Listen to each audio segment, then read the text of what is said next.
देख रहे हैं उद्योग नगरी times UNT news.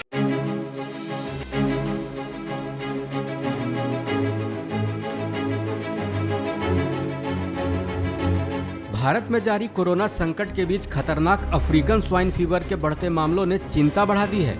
Assam, Tripura, Mizoram के बाद यूपी के लखनऊ और बरेली में भी अफ्रीकन स्वाइन फीवर की पुष्टि हुई है।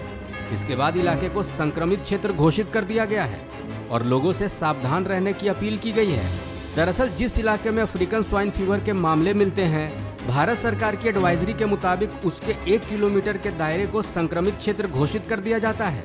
इस क्षेत्र में आने वाले सभी सुअरों को क्वारंटीन कर दिया जाता है।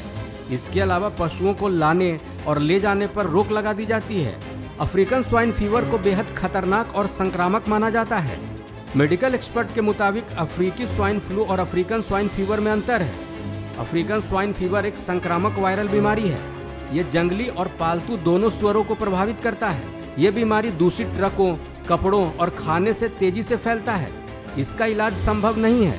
असम, मिजोरम, त्रिपुरा, यूपी में इसके कुछ केस आए हैं। अफ्रीकी स्वाइन फीवर मनुष्यों को प्रभावित नहीं करता है।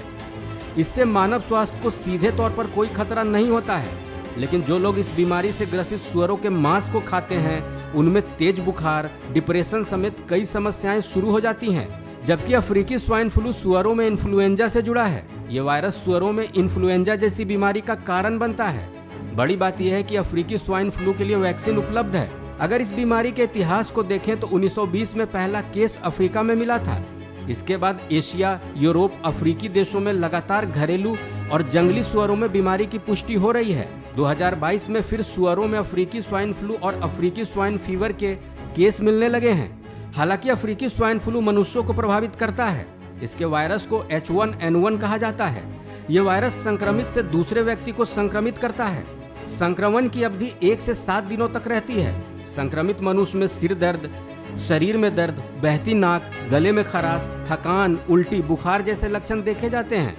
ये वायरस सीधे तौर पर मनुष्यों को प्रभावित नहीं करता है, लेकिन प्रभावित पशुओं को मारना ही एकमात्र विकल्प है।